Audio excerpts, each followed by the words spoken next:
Hola, ¿cómo están? Muy buenos días. Los saludamos con la cortinilla de Economía Social. No se olviden, hoy 13:50 de la tarde estaremos con el maestro Julio Hernández Astillero y ahora aquí en la apertura tenemos mucha información. Saben ustedes, se termina una era en Estados Unidos. Warren Buffett está nombrando a un nuevo director general, se ratifica con su propio voto como presidente todavía y lo hace junto con su tradicional Coca-Cola al frente del gran fondo Berkshire Hathaway, diciendo, el comercio no es un arma. Ya lo había dicho respecto a las criptomonedas. Las criptomonedas no son una inversión tangible y ahora lo hace espetándole a Donald Trump que el comercio no es un arma, justo cuando el presidente de Estados Unidos anuncia que todas las películas que no estén hechas en Estados Unidos van a pagar arancel. Pregunta, ¿le afectará a Netflix, que acaba de anunciar una inversión millonaria en México? ¿Será materia de negociación? Y después también revive Alcatraz, la cárcel icónica que para los estadounidenses representa el combate a la delincuencia, sobre todo la italiana. Ustedes saben que ahí grandes capos de la mafia italiana estuvieron ahí, mafia italiana enquistada en Estados Unidos, dicen en Estados Unidos y en el equipo del presidente Donald Trump. Esto es por lo que la gente votó. Así es que con esto comenzamos aquí a la apertura y le doy la más cordial bienvenida a mi querida María Luisa Aguilar. Mari, buenos días, ¿cómo estás? Hola, Clau, muy buen día.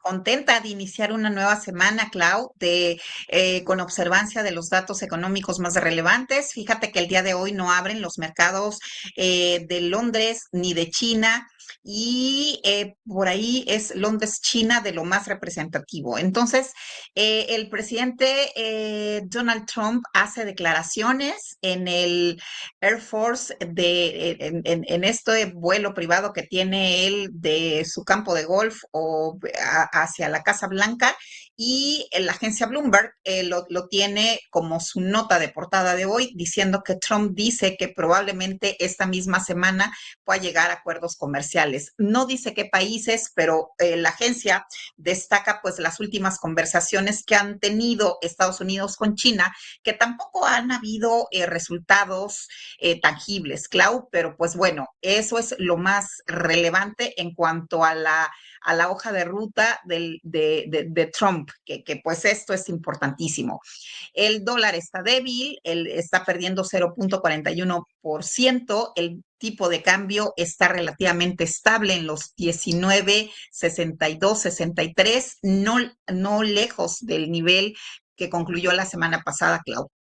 Muchas gracias, Mari. Y como siempre, iniciamos la semana con una gran entrevista. ¿Quién nos va a acompañar hoy en la apertura, Mari? Por supuesto, Clau. Él es Ramón de la Rosa, es economista senior del fondo el fondo de inversión Actinver, con una gran tradición, lo hemos repetido en este espacio. Y bueno, Ramón es un invitado de lujo, es quien nos recomendó el libro de China, que ya empezamos a revisar y a ver.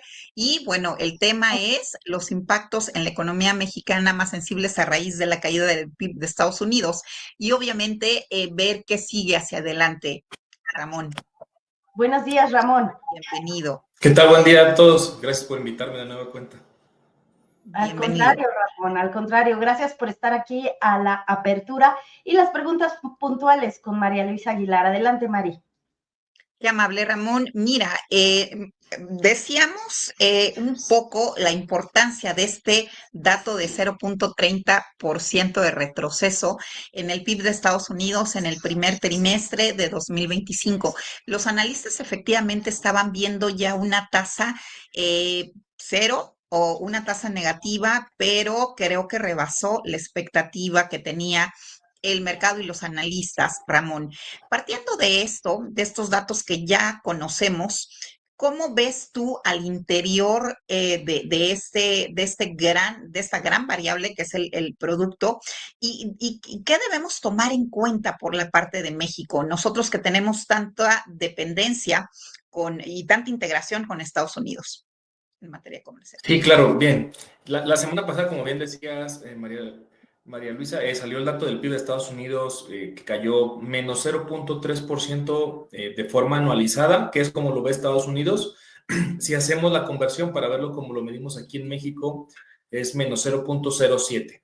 Entonces, esto generó mucho ruido en los mercados porque efectivamente los analistas no anticipaban una caída, si acaso que estuviera ligeramente estancado o poco positivo.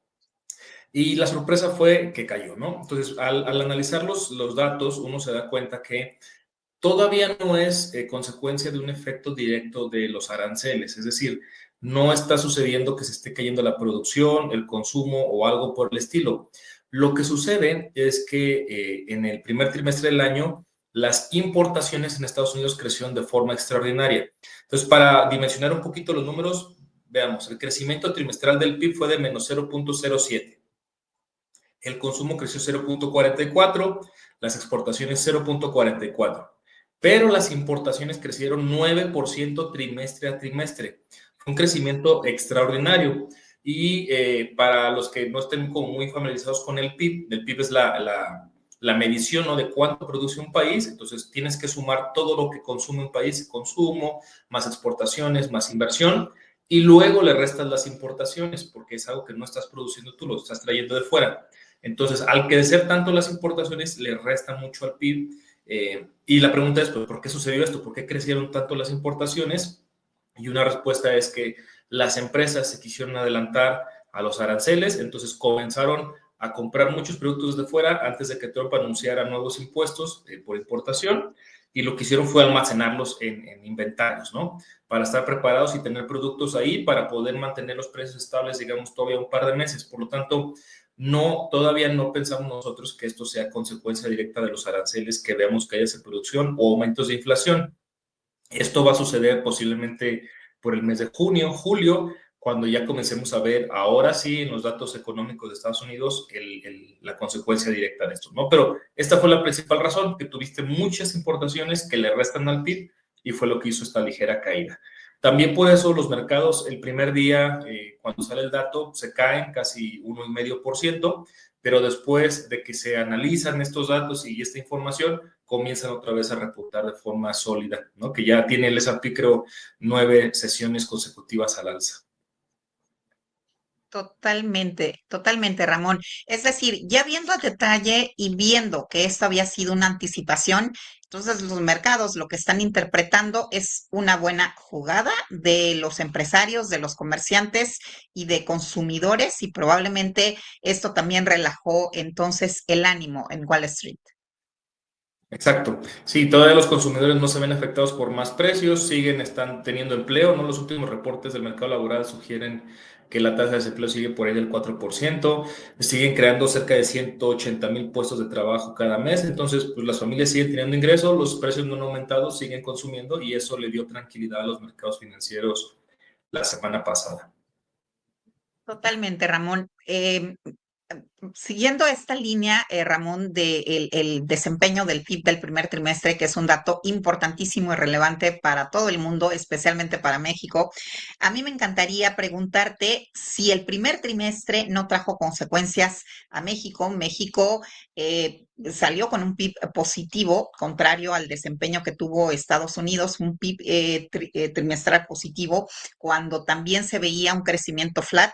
Entonces sorprende a la alza, impulsado totalmente, como dijeron en su momento los analistas, por el sector agropecuario, por la parte de actividades primarias. Si la economía de México, Ramón, no tuvo ninguna consecuencia, ¿qué esperar en los próximos trimestres? Mientras algunos dicen que el trimestre más sensible pues, de esta situación sería el tercero, muchos apuestan que en el cuarto trimestre del año tengamos un PIB negativo. Eduardo Zuna, el representante del mayor banco del sistema en México, decía que estaban ajustando sus pronósticos para este año, ajustándolos a la baja, justamente por este ruido que significan los aranceles, y que probablemente el cuarto trimestre sería el negativo. Pero hay otros economistas que están manejando que probablemente la repercusión más sensible venga en el tercer trimestre. Aquí un poquito, Ramón, para no, poner la lupa tanto en los trimestres, sino en la dinámica y en el devenir que pudiera estar sucediendo en sectores sensibles también para que los amigos del auditorio pues sepan de qué en dónde están las consecuencias, de qué podríamos estar hablando y esta sensibilidad trimestral, Ramón, ¿en dónde ves tú la mayor repercusión? ¿En qué lapso de tiempos sobre este año ves la mayor repercusión? Sí, claro. Sí, bien dices, el PIB en México creció 0.2, ¿no? Al contrario de Estados Unidos. Sí, cuando uno ve el PIB, parecería que el mayor impulso, pues casi vino completamente por el sector agropecuario, que crece 8%. La parte industrial cae, si mal no recuerdo, 0.3. En México le pasa lo contrario a lo que sucedió en Estados Unidos. En México la balanza comercial está muy cerrada, es decir, casi exportamos lo mismo que importamos. ¿Por qué? Porque traemos mercancías de Estados Unidos, le hacemos algo y lo regresamos. Entonces, aunque haya un efecto positivo, como yo decía, de Estados Unidos, importaron mucho, es decir, nos demandaron muchos productos a nosotros, pero para podérselos enviar, al mismo tiempo les compramos a ellos. Entonces, no se ve ese efecto ahí. Donde lo vemos es en la parte manufacturera, que creció casi 3% en el mes de febrero, fue una sorpresa muy positiva. Posiblemente en marzo sigamos viendo esto, ¿no? ¿Por qué lo menciono? Porque parecería que de corto plazo, estos escenarios que uno veía como la pandemia, ¿no? Que se ponen los aranceles y se cae la actividad económica, no sucede así. En realidad, ahora estamos en un panorama muy diferente, del cual toma tiempo para que comencemos a ver los efectos de este cambio de política en Estados Unidos. Entonces, de muy corto plazo, creo que a todo mundo le cambió la jugada, porque en realidad lo que le hizo a la economía de México es, si te piden más productos de Estados Unidos, mandas más manufacturas, la economía se ve más sólida y crece 0.2%. Posiblemente sigamos viendo este efecto tal vez un poco en el segundo trimestre, pero ya para finales yo pensaría de agosto, principios de septiembre, es cuando tendremos el efecto más claro. Si es que no se soluciona nada de los aranceles todavía, se cancelan, ahí es cuando tendremos el efecto más claro, ya ahora sí, de menor producción y menor consumo en casi todas las economías, ahora sí mostrando el efecto de los aranceles. Y para este año 2025 en México, pues nosotros no estamos cambiando nuestro pronóstico justo por este crecimiento tenemos un pronóstico de 0.1%. Me parece que después del 0.2 que salió para el primer trimestre del año, algunos que veían que caía el PIB, pues tendrán que revisarlo un poco al alza, y más o menos andará por ahí el PIB de México 0, 0.1, tal vez en ese rango, menos 0.1, pues básicamente un año de crecimiento casi nulo, ¿no? Así Ramón, es, yo Ramón. quisiera Claudia. platicarles, gracias Mari, quisiera platicarles que el 3 de mayo en The Atlantic Journal se publicó un texto que me pareció muy interesante, que hablaba sobre precisamente esta visión dicotómica, ¿no? De cómo los mercados reaccionaron, analizamos lo que sucedió con el fenómeno de los inventarios, que aquí, Ramón, ustedes, varios analistas, ya nos los habían comentado. Así es que para nosotros aquí en la apertura y toda la audiencia que nos sigue por LinkedIn, Facebook y por YouTube, no fue sorpresa gracias a tu trabajo y al de otros analistas, pero vean lo que dice The Atlantic. Don't look at stock markets, look at the ports.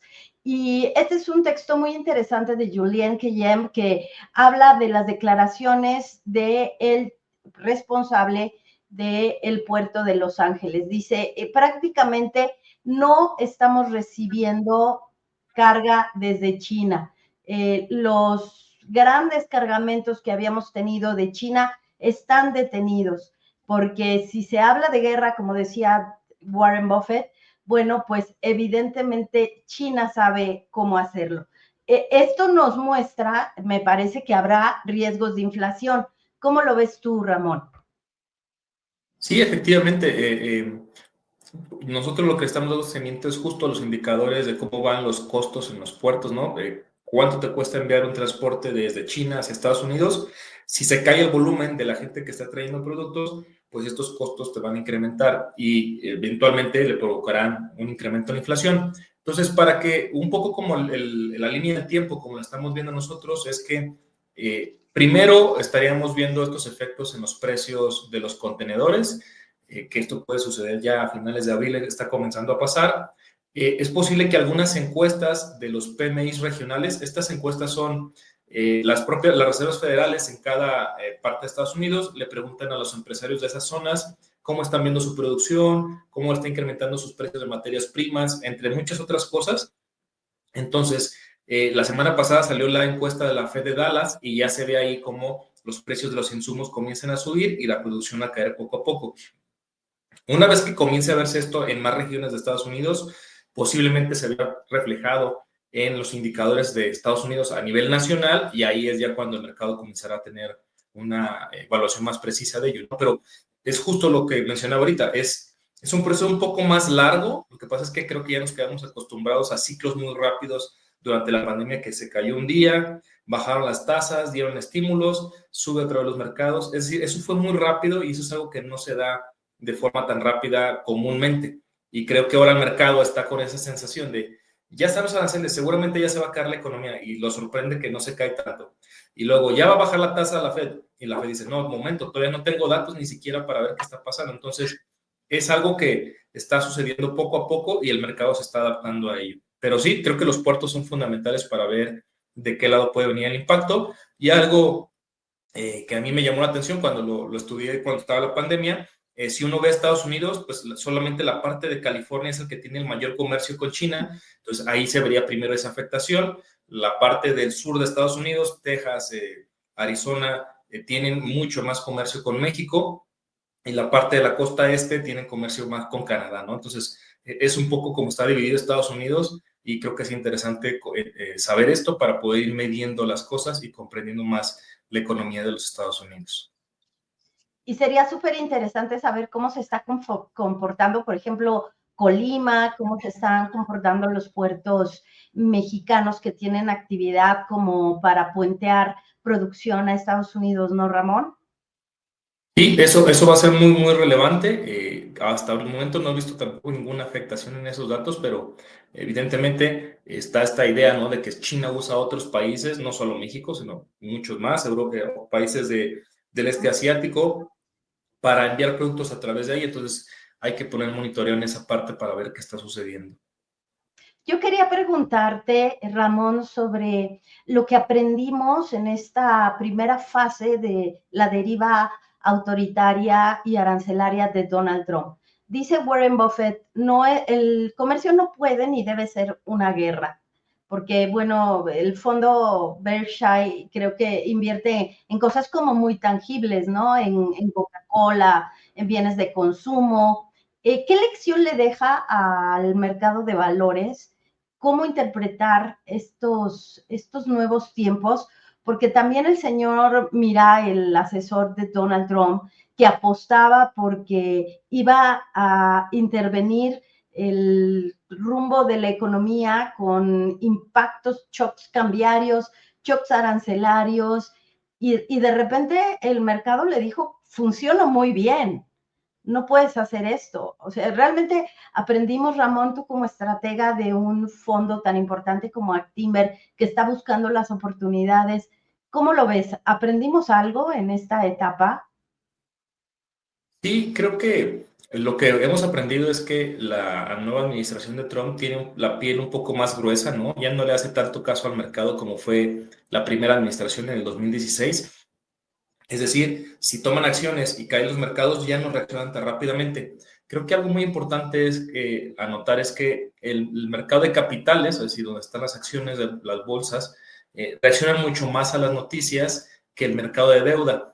En realidad, cuando Donald Trump dio vuelta en U, o sea, como que ahora sí dijo, ay, creo que ya ahora sí estoy tocando algo que no debe de suceder, es el mercado, cuando las tasas, si recuerdan, ponen los aranceles, anuncian más aranceles para China y el mercado de deuda comienza a descomponerse, es decir, las tasas comienzan a subir porque la gente deja de comprar, bueno, la gente no, en realidad los grandes fondos de inversión y los bancos centrales de otros países dejan de comprar bonos de Estados Unidos y eso ocasiona que las tasas comiencen a subir. Justo cuando eso pasó es cuando Trump le mete reversa, pone la pausa de 90 días a los aranceles.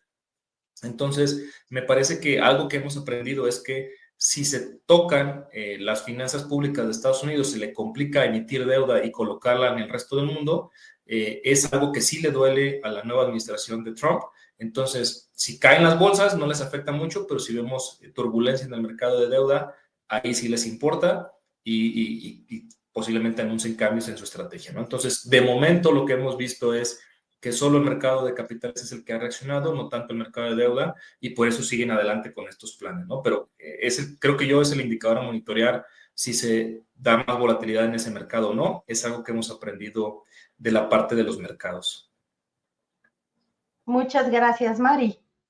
Ramón, el mercado de deuda en Estados Unidos, un poco también para poder subirnos a esta conversación como auditorio, es demasiado profundo, así lo entiendo. Creo que el mercado de capitales es más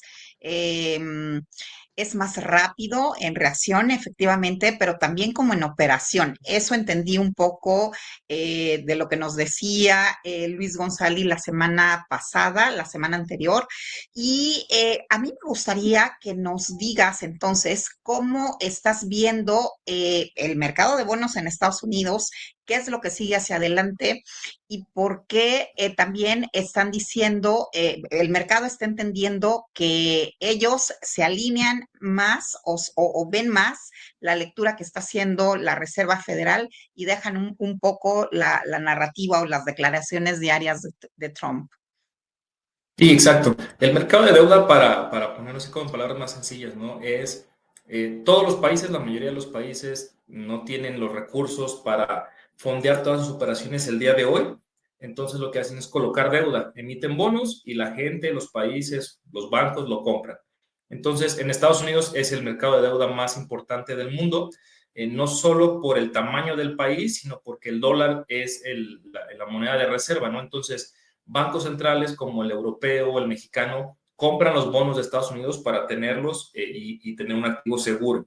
Entonces, cuando todo el mundo compra deuda, las tasas comienzan a bajar. Si el mercado no le cree a Estados Unidos o cree que está haciendo algo equivocado, pues no le compran la deuda y las tasas comienzan a subir. Entonces, esa es la relevancia de esto, ¿no? Y de hecho, hay una frase muy importante que dice, las caídas abruptas en el mercado de capitales te pueden generar una recesión, pero una caída abrupta en el mercado de deuda te puede romper el sistema financiero, ¿no? Esa es la diferencia tan importante que hay y por qué el mercado de deuda es más relevante a monitorear en estos momentos. Una vez dicho eso, ¿qué podría pasar hacia adelante? Generalmente cuando hay una recesión, los mercados dicen, pues viene una recesión, seguramente la Fed va a comenzar a bajar tasas más adelante. Entonces las tasas de 10 años, por ejemplo, comienzan a bajar rápidamente, anticipando a esos recortes. Ahora no lo están haciendo. ¿Por qué no lo están haciendo? Porque el mercado está pensando que, el de deuda está pensando que más adelante van a venir presiones inflacionarias en los siguientes meses. La Fed no va a poder cortar la tasa tan rápido. Entonces vamos a vivir un momento en la economía en la cual el crecimiento en Estados Unidos está muy bajo, la inflación sube, genera volatilidad. Habrá un momento en el cual la caída en la actividad económica ahora sí provoque que haya mayor desempleo, que comiencen a bajar los precios rápidamente. Ahí la Reserva Federal bajará las tasas y ahora sí podemos pensar en un ciclo en el cual bajan las tasas, dan más liquidez y los mercados de capitales se vuelven a dar la vuelta y comienzan a subir por estas inyecciones, ¿no? Pero va a ser un proceso un poco más lento del que estábamos acostumbrados en los últimos años y es por eso que el mercado de deuda creo que es lo más importante a monitorear. Hasta el momento no están viendo recortes tan agresivos, apenas ven 3 recortes de tasa este año, no muy diferente a lo que veían antes del anuncio de aranceles, por esta idea de que pueden venir más presiones inflacionarias hacia adelante. Muy bien, Ramón. Yo Excelente, quiero Claudia. agradecerte, Ramón, la magnífica entrevista que se convirtió en clase, porque nos explicas con una frase cómo es que impactan a los inversionistas las noticias en los diferentes segmentos de los mercados financieros. Y yo quisiera despedir esta conversación compartiéndoles una excelente serie de gráficas que se publicó el fin de semana en el diario The New York Times, el gobierno de Donald Trump y los mercados financieros en 6 gráficas. Vean nada más qué belleza de cómo en el gobierno de Donald Trump pues se tiene pues la meta, digamos, el ranking más alto en materia de órdenes ejecutivas, y cómo a un lado vemos cómo la Suprema Corte de Justicia trata de hacer los contrapesos con iniciativas o recursos judiciales contra el presidente. Trump lleva la ventaja en órdenes ejecutivas y la Suprema Corte de Justicia también tratando de hacer contrapesos. Y aquí, Ramón, María Luisa, ¿cómo cayó el dólar? ¿Cómo lo ven? En Trump 2017 y Trump 2025, ¿no? Y creo que refleja mucho de si Mira le dijo a Trump, hay que devaluar el dólar para comprar más barato, no lo sé. Y luego vean, la caída más importante ha sido con Trump. ¿Cómo ves estas gráficas, Ramón? No, están impresionantes, ¿no? Creo que reflejan mucho de lo que platicábamos, es decir, todo este cambio en políticas que lo hace gobernar a través de órdenes ejecutivas, al no esperarlo el mercado de esa forma, pues reacciona con caídas, con caídas tanto en bolsa como en el dólar, y es toda esta incertidumbre, ¿no? De qué podría pasar hacia adelante, porque una vez que tienes las reglas claras, puedes comenzar a pronosticar, pero si todos los días te están cambiando la regla del juego, resulta muy difícil y genera mucho más volatilidad, ¿no? Que es lo que reflejan justo los mercados financieros. Pues increíble este trabajo porque ahí te ponen a Johnson, a Truman, a Nixon, a Ford. Y para terminar, vean un poco también la connotación social, ¿no? The New York Times no se quiere quedar nada más en los mercados y nos presenta una gráfica de los fondos para servicios médicos, bueno, investigación médica. Biden a la cabeza, Obama 2009, por eso les decían que eran socialistas, y vean a Trump en 2017 y vean a Trump en 2025. Creo que refleja mucho la estrategia de Trump, y luego cómo comenzó a ser impopular, totalmente impopular. Trump cayendo 2017, pero ¿cómo ven, Ramón? Todavía no toca los niveles de 2017. Sí, eso es algo que irá con el tiempo, ¿no? O sea, si se van recortando gastos sociales, pues al principio la gente no siente tanto la diferencia, pero conforme avanza el tiempo, pues se siente, ahora sí la baja en la calidad de los servicios públicos, la gente comienza a se siente inconforme y esto ocasionará que pues, la aprobación continúe bajando, ¿no? Pero me parece que es muy relevante a ver cómo le irá en las elecciones intermedias. Si sigue con esta tónica, pues posiblemente los demócratas tengan oportunidad de recuperar posiciones en el Congreso, ¿no?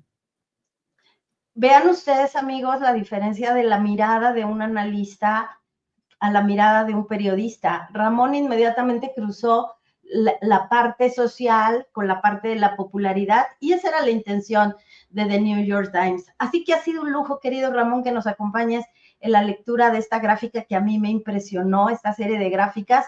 Mari, agradeciéndote que hayas conseguido esta entrevista con Ramón. Ramón, gracias por estar aquí.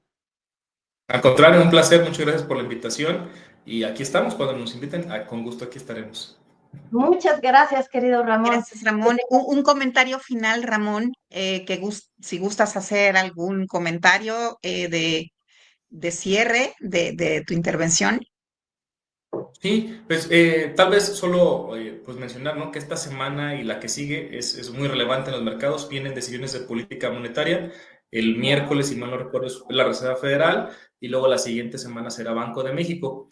Van a ser muy importantes porque nos van a dar una actualización de su visión de qué está sucediendo. Entonces, posiblemente ahí los analistas comenzaremos a entender un poco más qué harán los bancos centrales hacia adelante, si la Fed mantiene sus pausas o si Banxico desacelera el ritmo de recortes. Todo eso lo iremos conociendo estas 2 semanas y que va a ser muy importante que los que nos están escuchando pongan atención a estos anuncios.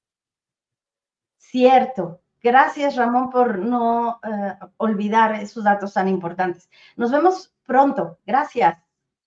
Gracias, hasta luego.